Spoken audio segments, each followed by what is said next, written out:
Bismillahirrahmanirrahim. Assalamualaikum warahmatullahi wabarakatuh.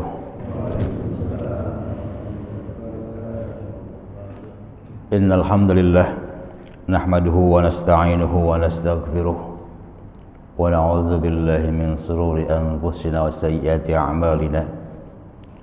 May yahdihillahu fala mudilla lahu wa may yudlilhu fala hadiya lahu. Asyhadu an la ilaha illallah wahdahu la syarika lah wa asyhadu anna sayyidana wa nabiyyana Muhammadan abduhu wa rasuluhu wa la nabiyya ba'dah. Allahumma shalli wa sallim wa barik ala sayyidina Muhammadin wa ala alihi wa ashabihi ajma'in wa man tabi'ahum bi ihsanin ila yaumiddin, amma ba'd.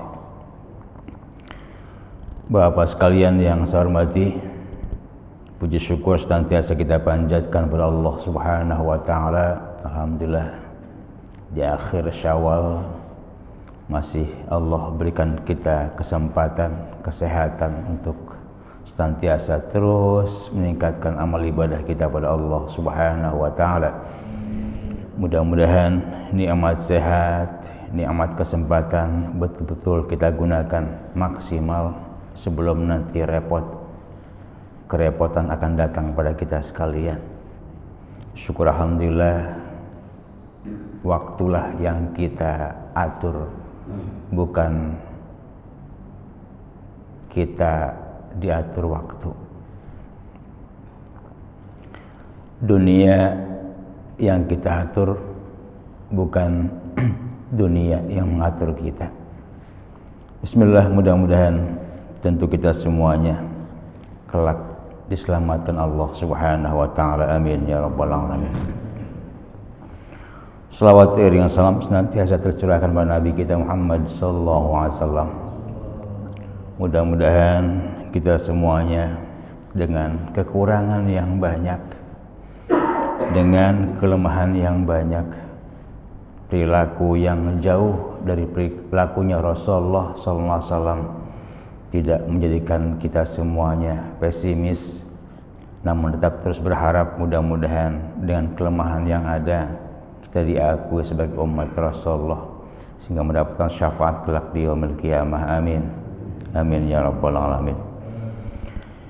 Bapak Ibu sekalian dirahmati Allah Subhanahu wa taala, masih di bulan Syawal, kali ini di akhir Syawal justru malah iringan doa senantiasa dipanjatkan. Mudah-mudahan di Ramadan kemarin Allah angkat segala amal ibadah kita sebagai amal soleh yang terbaik. Mudah-mudahan puasa yang terbaik, sedekah yang terbaik, baca Quran yang terbaik, amal ibadah segala yang terbaik. Dan kita di bulan Syawal ini mudah-mudahan juga meningkatkan dari setelah dicasnya, diberikan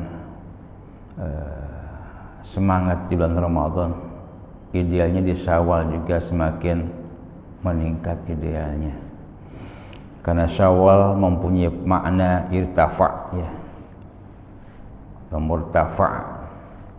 Syawal itu mempunyai pengertian meningkat,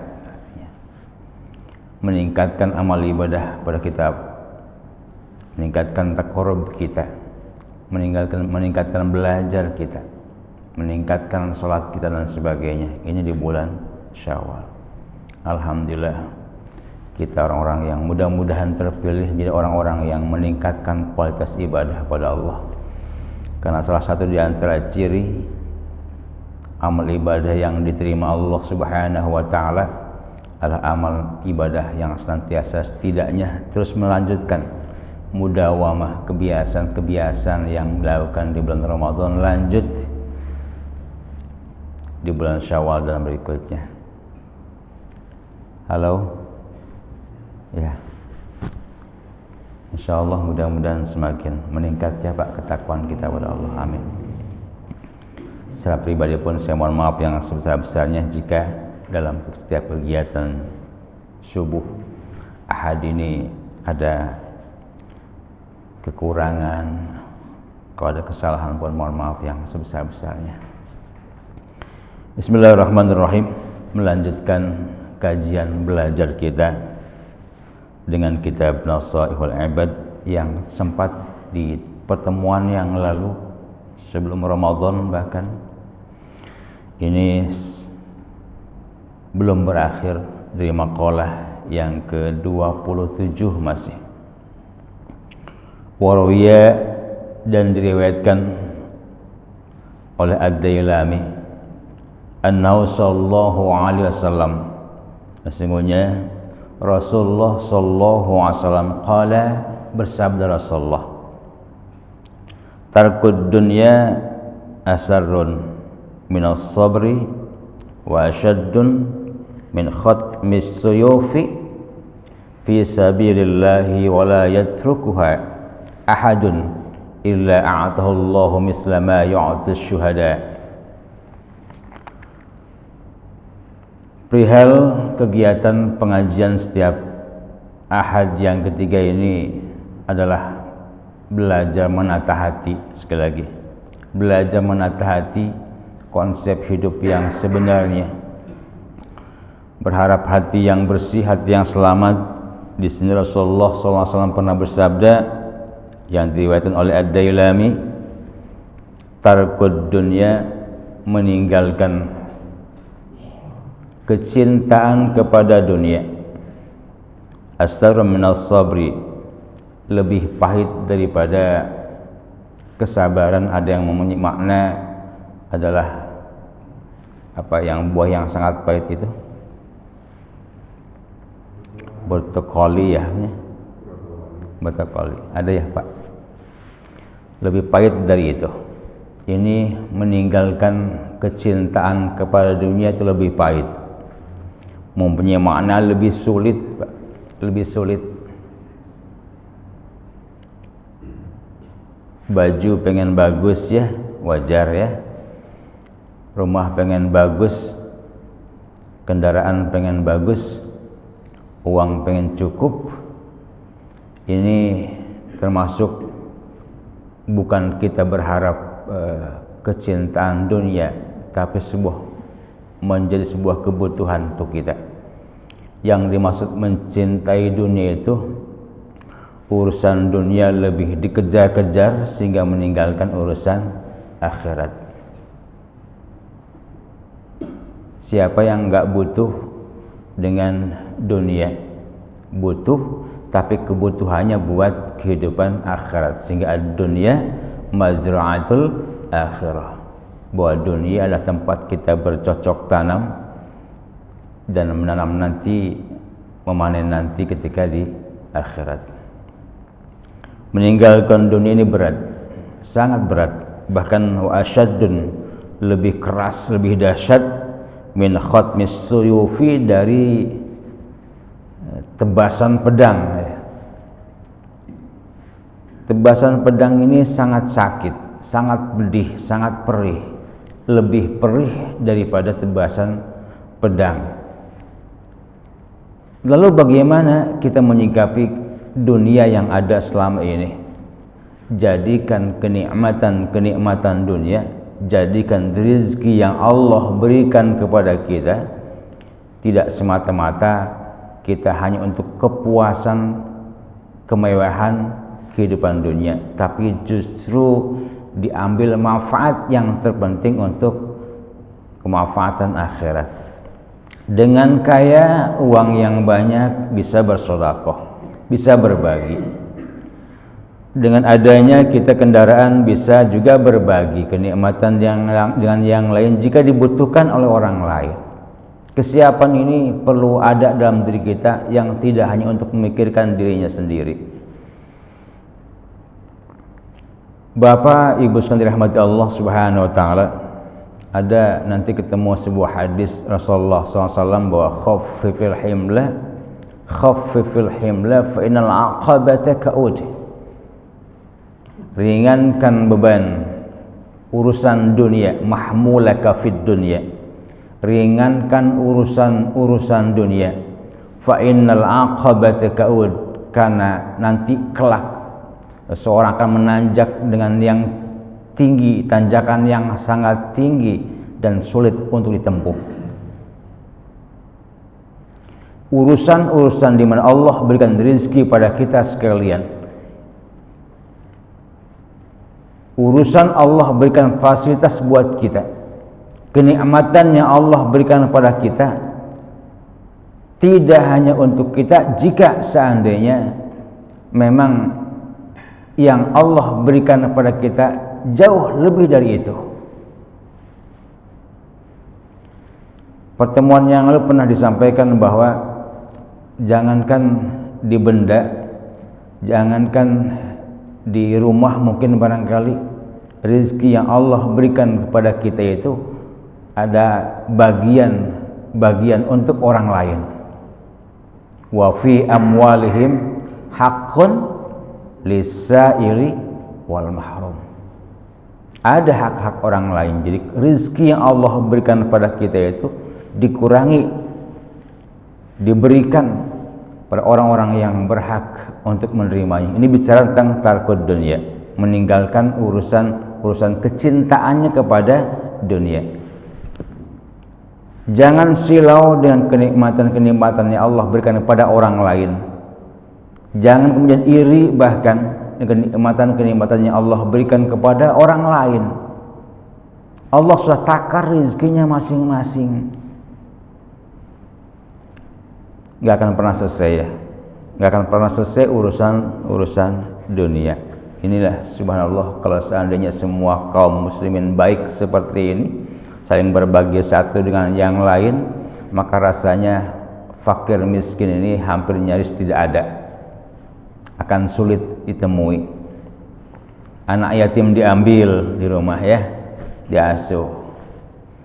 Fakir miskin kita santuni maksimal kebutuhannya. Masih ada enggak rezeki kita? Masih ada juga, kasih terus ya.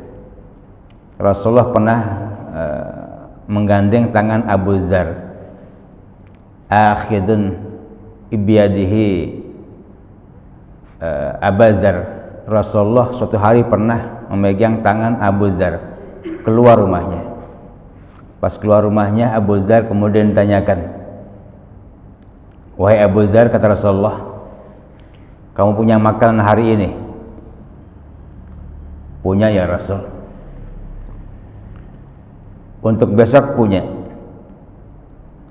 Ada ya Rasul. Ba'da ghadin, setelah besok masih ada? Tidak ada ya Rasul. Kenapa ya Rasul? Orang yang mempunyai makanan lebih dari 3 hari termasuk al-muthqalin. Al-muthqalin adalah orang-orang yang punya beban kehidupan kelak, nanjaknya menghadap Allah, nanjaknya mengharapkan ridhonya Allah kelak di akhirat, termasuk muthqalin, orang-orang yang berat. Bapak, Ibu sekalian, punya stok makanan berapa lama? Halo? Sebulan.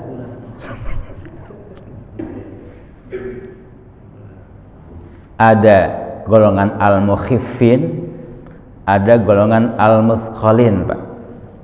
Al-mukhiffin adalah golongan orang-orang yang ringan ketika nanti kelak di hari akhir, karena dicontohkan, diibaratkan al-aqabah ka'ud. Aqabah itu tanjakan yang sangat tinggi. Banyak istilah-istilah sebuah alam akhirat yang digambarkan oleh baginda Rasulullah SAW karena sulitnya hidup di akhirat. Ada kal gharqi fil bahr, ada orang yang hidup di akhirat seperti orang yang tenggelam di lautan. Ada hadis lain bahwa fa innas safarata ba'id, kehidupan akhirat kehidupan yang sangat jauh, sangat panjang, perlu bekal yang banyak. Jangan bawa beban, jangan bawa berat-berat kita pinggul sebuah beban urusan dunia. Ini banyak istilah, intinya bahwa urusan-urusan kecintaan kepada dunia sudah, jangan berharap banyak dipikul di pundak kita. ringankan ya Pak. Yang sudah tua-tua ya udah nggak usah banyak pengen apa sih jabatan macam-macam ya.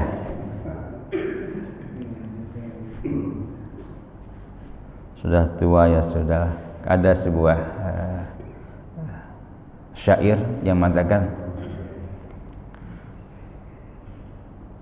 at-taib, orang yang taubat, fi syababi, untuk orang-orang yang muda itu dicintai ya. Akan tetapi bagi yang tua jauh lebih dicintai. Nanti kita mulai insyaallah ada beberapa kaidah-kaidah bahkan yang menjadikan kita semuanya harus senantiasa menjaga porsi diri kita. Baik, tarkud dunia, makanya meninggalkan dunia ini asir minas sabr. Dunia ini, kecintaan kepada dunia ini lebih pahit daripada bertokoli ya Pak, yang sangat pahit itu. Kemudian min khatmis suyufi, lebih berat daripada tebasan pedang. Kita mencoba untuk tidak belajar terlalu mencintai dunia karena memang sulit. Wala yatrukuha, dan tidak meninggalkan ahadun pada seseorang illa a'tahullahu misla ma yu'ti syuhada. Orang-orang yang meninggalkan kecintaan kepada dunia itu, maka Allah akan berikan ia balasan seperti balasannya orang yang mati syahid. Mau mati syahid Bapak? Halo? Mau mati syahid ya? Mati syahid bukannya perang ya, bukannya perang, bukan hanya dibunuh pedang atau tertembak, bukan. Orang yang menghilangkan kecintaan kepada dunia pun termasuk orang yang mati syahid. Ini ada sebuah kisah Jabir, sahabat Rasulullah SAW wafat. Allah alam, ini sebuah kisah saja. Jabir ketika wafatnya daripada mati syahid, sehingga minta kepada Allah Subhanahu wa ta'ala dalam sebuah riwayat, ya Allah, berikanlah aku waktu 1 hari saja,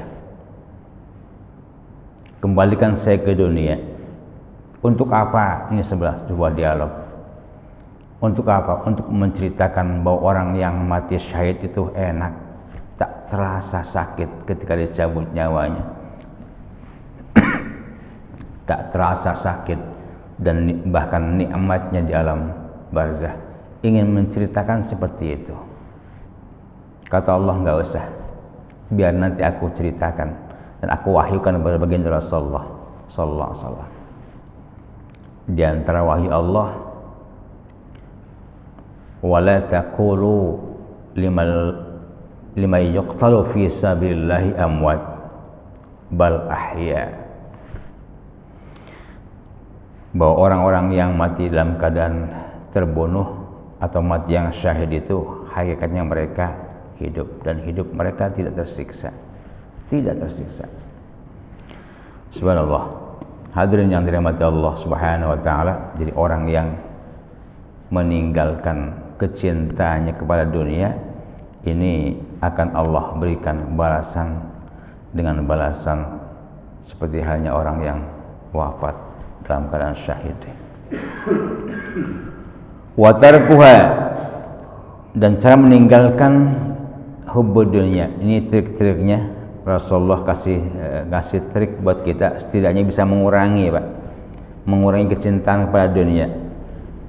Apa saja sih yang bisa mengurangi kecintaan kepada dunia itu? Qillatul akli, sedikit makan. Halo? Kalau kita ingin meninggalkan kecintaan kepada dunia, makannya nggak usah banyak-banyak ya.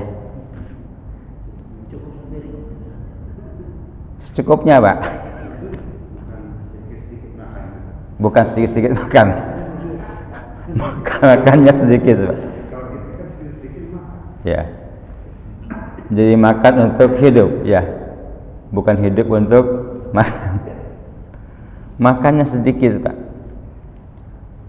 Kita seorang muslim yang mencoba untuk belajar tidak terlalu cinta dengan dunia. Tapi nggak sedikit kadang-kadang memang di masyarakat kita ketika pesta itu terjadi di gedung-gedung ya, tadi mana-mana ya, semuanya pengen dicobain ya. Bukan kita, bukan. Insya Allah bukan kita ya. Di sini sih nggak ada.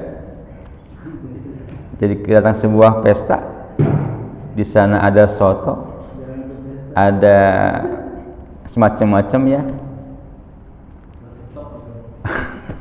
Semua apa namanya stand itu dicobain. Ya Pak.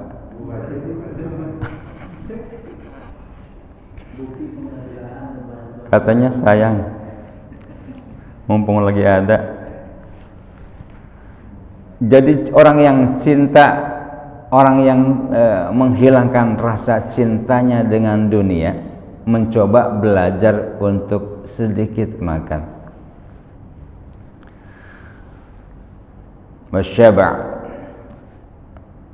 dan menghilangkan rasa kenyang. Ini yang kadang agak sulit ini.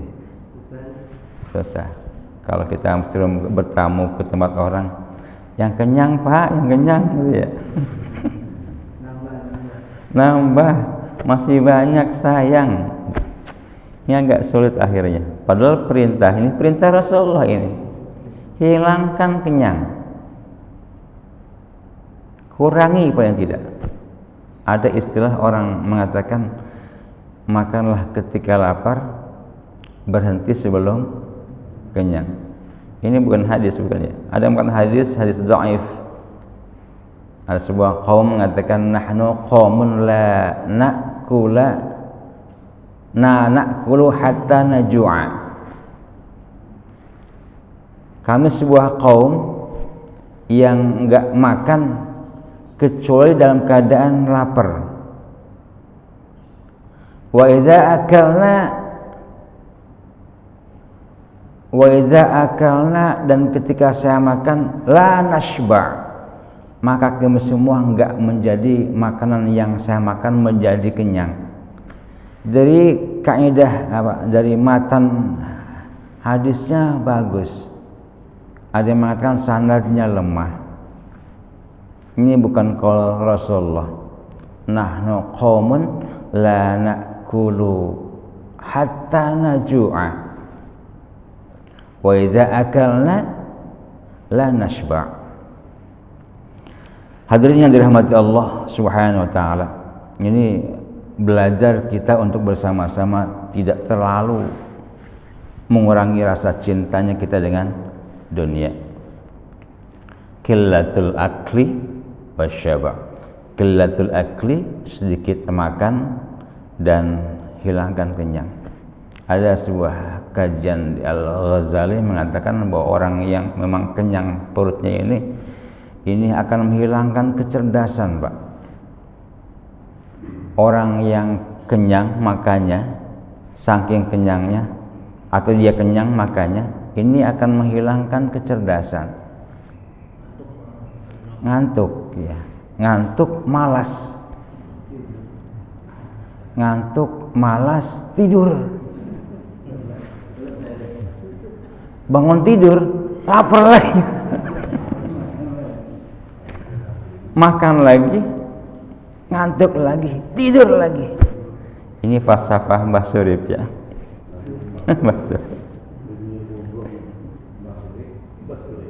Mbah Surip.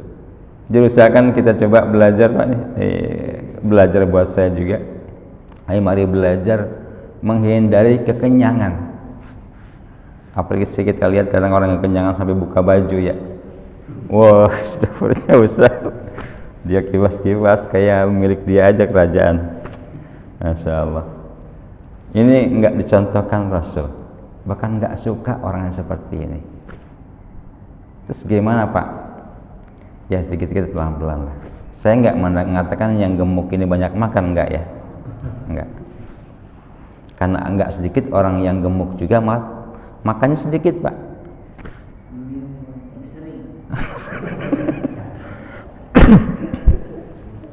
Makannya sedikit, Pak. Urusan sering saya nggak pernah lihat, makannya sedikit. Kemudian untuk menghilangkan kecintaan kita dengan dunia itu, wabughdus sana itu orang yang tidak suka dengan pujian. Ini kita belajar. Jangan senang untuk dipuji. Oh, gak bagus ya. Iyalah, siapa lagi? Iya kan gitu. Ini cakep ini. Siapa yang bikin? Ya siapa lagi? Senang pujian. Ternyata menghilangkan sifat kecintaan kepada dunia itu hilangkan keinginan untuk dipuji. Ya, belajar. Keinginan berharap untuk tidak dipuji. Siapa yang muji, biarkan saja kita dengan Allah Subhanahu wa ta'ala. Karena belum tentu apa yang kita kerjakan pun karena mengharap pujian orang lain, ini kan bisa menjadi hilang amal ibadah kita ya. Sekali lagi, jangan berharap dipuji, apalagi berkaitan dengan hal ibadah. Ibadah kok pengen dipuji oleh orang? Bukankah semua ibadah yang kita kerjakan sudah berikrar pada Allah? Inna salati wa nusuki wa mahyaya wa mamati lillahi rabbil alamin, kan gitu. Semua kegiatan ibadah kita, salat kita, ibadah kita, hidup kita, mati kita, lillahi rabbil alamin, karena Allah Tuhan semesta alam, kan gitu. Kita belajar ya Pak, untuk tidak mendapatkan pujian pun nggak apa-apa ya. Memang berat. Orang dikasih tolong diem aja, orang dibantuin diem aja, nggak ada balas budinya. Kesal kadang kita ya. Tapi ini dibuang. Coba belajar. Biarkan saja kita berbuat amal soleh, kita berbuat baik. Orang mau muji, karena kita pun nggak berharap untuk dipuji. Orang muji ya silakan, tapi kita nggak berharap dipuji. Kita mendapat balasan dari Allah, kita pun baik dengan sama manusia. Dan ketika dipuji pun jangan kemudian membangga-banggakan diri ya, ini nggak boleh. Bahkan ada hadis yang sangat mengerikan Pak, orang kalau ibadah ingin dipuji orang lain, ada hadis mengatakan irji minal ard, atau mengatakan ukhruj minal ard utlub rabban siwaya, kata Allah. Menakutkan sekali. Orang yang ibadah bukan karena Allah, ingin dipuji oleh orang lain. Kata Allah, keluar engkau dari muka bumi dan silakan cari Tuhan selain aku. Kita belajar ikhlas, belajar ibadah maksimal karena Allah Subhanahu wa ta'ala. Sedekah karena Allah, salat karena Allah, mengaji karena Allah, semuanya karena Allah. Dan hilangkan dari pujian orang lain. Bukan hilangkan, jangan mengharap pujian orang. Dan siap ditegur ya. Wa ba'dus sana minan nas, dari segala manusia. Fa innahu, karena sesungguhnya dunia, karena sesungguhnya orang, man ahabba astana, yang mencintai pujian, minan nas, dari manusia, ahabban dunya wa na'imuha, berarti orang yang mencintai dunia dan kenikmatannya. Sekali lagi, orang yang masih mencintai pujian, senang dengan pujian, maka berarti ia masih senang dengan dunia dan kenikmatannya.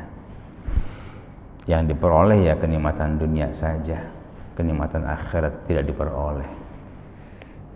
Kadang bangga disanjung-sanjung oleh bupati, ya. Bangga disanjung-sanjung oleh wali kota. Saya dekat dengan wali kota, saya dekat dengan bupati, saya dekat dengan Pak siapa. Dia bangga disebut namanya, mohon maaf. Halo, Pak. Kadang-kadang ada orang mengatakan kita yang terhormat, kalau nggak disebut namanya, ciut ya. Ini namanya masih mencintai akan pujian orang. Ini hadis. Wa man sarrahu an-na'im kullan na'imi falyada'id dunya was-sana'a minan nas. Barang siapa orang yang memberikan kebahagiaan pada nikmat-nikmat, setiap bahkan seluruh nikmat Allah, orang yang bangga dengan nikmat-nikmat Allah Subhanahu wa taala, bahkan seluruh nikmat-nikmatnya Allah, falyada'id dunya, maka hendaklah tinggalkan kecintaannya kepada dunia dan tinggalkan kecintaannya kepada pujian dari manusia. Bapak sekalian dirahmati Allah SWT, sebuah riwayat lagi dari Ibnu Majah, sunya Rasulullah SAW mengatakan, bersabda, qala man kanat niyatul akhirah jama'allahu syamlahu wa ja'ala ghinahu fi qalbihi wa atathu dunya raghimatan wa man kanat niyatud dunya farraqallahu alaihi amrahu wa ja'ala faqrahu baina ainaihi wa lam ya'tihi minad dunya illa ma kutiba lahu. Barang siapa orang yang niat apapun dalam kehidupan dunianya untuk akhirat, maka Allah akan kumpulkan dan akan memberikan kecukupan dalam kehidupannya. Wa ja'ala ghinahu fi qalbihi, Allah akan memberikan kekayaan dalam hatinya. Bersyukur pada Allah Subhanahu wa taala terhadap apa yang Allah berikan pada kita. Merasa kaya, ya, merasa kaya Allah cukupkan dengan hatinya, merasa cukup. Fi qalbihi, di hatinya. Wa atathu dunya raghimatun, dan Allah akan berikan urusan dunia raghimatun dengan kemudahan-kemudahannya. Wa man kanat niyatud dunya, adapun orang-orang yang niatnya karena urusan dunia saja tanpa memikirkan akhirat, farraqallahu alaihi, saya akan memporak-porandakan, memisah-misahkan, bercerai-berai amrahu, urusannya, wa ja'ala faqrahu, dan Allah jadikan kefakiran bagi dirinya, baina ainaihi, di antara pandangan matanya, walam ya'tihi minad dunya, dan ia tidak akan diberikan di dunia kecuali ma kutibalahu, apa yang telah ditetapkan Allah Subhanahu wa taala. Bapak sekalian dirahmati Allah SWT, segala aktivitas yang kita kerjakan, ibadah yang kita kerjakan, niatkan untuk akhirat, ya, niatkan untuk akhirat. Dan mudah-mudahan tentunya dengan pengajian yang singkat barangkali kali ini menjadikan kita semuanya memberikan satu motivasi buat kita akan siap-siapnya membenahi niat kita pada Allah. Ada sebuah hadis juga, mungkin pernah sedang sering mendengar, jaddidis safinah fa innal bahra amiq. Jaddidis safinah fa innal bahra amiq, yang dimaksud memperbaharui safina itu perahu, ya, kapal. Perbaharui kapalmu, perbaiki kapalmu, baguskan kapalmu, karena sesungguhnya lautan itu sangat dalam. Ini lagi-lagi kembali kepada di akhirat. Rasulullah mengibaratkan akhirat itu adalah bahrun amiq, lautan yang sangat dalam. Jadi di safinah fa innal bahra 'amiq. Perbaiki perahumu karena lautan itu sangat dalam. Yang dimaksud dengan jadidis safinah, perbarui perahumu, adalah memperbaiki niatmu. Niat ikhlas, niat ibadah karena Allah. Jangan terkontaminasi dengan adanya niat-niat yang lain. Bismillah, orang yang niat karena akhirat, dunia akan diperoleh. Yakin, harus yakin, dunianya akan mudah. Sekali lagi, ini hadis ya.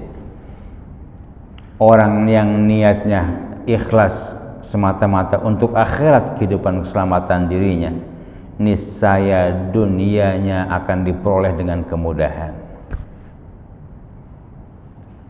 Kuncinya harus yakin, harus yakin. Hadirin yang dirahmati Allah Subhanahu wa taala, ini makalah yang masih makalah yang ke-27, dan mudah-mudahan terus membenahi kita semuanya, amal saleh kita, niat kita, dan mudah-mudahan betul-betul ibadah yang kita kerjakan nanti mendapat balasan dari Allah Subhanahu wa taala dan akan dinikmati kelak di akhirat nanti. Ingat, perjalanan akhirat masih jauh ya. Ada yang mengatakan dari Adam sampai sekarang belum dihisab ya. Dari Nabi Adam alaihissalam sampai sekarang umatnya belum dihisab, belum dimizan, belum ditimbang, belum dikumpulkan di padang mahsyar. Umatnya Nabi Nuh, umatnya Nabi Hud, Nabi Saleh, terus Nabi Muhammad dan para sahabat-sahabat yang lain, umat-umat Rasulullah dulu, as-sabiqunal awwalun, sampai sekarang yang wafat masih belum ada hisab, belum ada mizan. Bayangkan begitu panjang dan jauhnya kehidupan akhirat. Bekali dengan bekal yang banyak. Bekali dengan yang banyak karena innas safarata ba'id. Perjalanan masih jauh. Apa sudah siap Bapak? Halo? Untuk akhirat sudah siap ya? Siap meninggalkan dunia ya. Mudah-mudahan selamat dunia, selamat akhirat. Ada yang mau tanyakan Bapak? Kalau bicara masalah hati agak berat ya. Gimana Pak kalau ibadah kita masih campur dengan riya ya? Ada emang karena Allah, sampai masjid banyak orang, ada pengen dipuji ya, diterima enggak sama Allah? Karena niatnya itu ikhlaskan Allah. Adapun godaan di masjid, godaan di jalan, ini namanya godaan Pak, namanya godaan. Bismillah, kembali niatkan khusus ketika sholat, Allahu Akbar. Ketika sholat masih digoda juga oleh syaitan. Makanya semua itu Allah akan berikan biqadri niyatihi. Ada hadis bahwa Allah akan berikan balasan biqadri niyatihi, dengan kadar sejauh mana niatnya. Jadi kalaupun ada yang kurang dikit, Allah pun tetap akan balas Pak, akan balas. Tidak berarti nggak dibalas, nggak.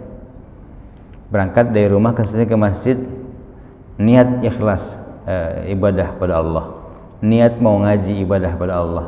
Tiba-tiba pas ngaji, pas macam aktivitas di masjid, ada tersentak di hati ingin rasanya dipuji oleh orang, rasanya ingin dipuji oleh orang. Allah tetap akan memberikan balasan ya qadri niyatihi, dengan kadar niatnya. Enggak usah khawatir. Tidak berarti hilang ya. Ini saya yang nanya, saya yang jawab ini. Ada yang bertanya lagi Pak? Susah mau nanya apa ya?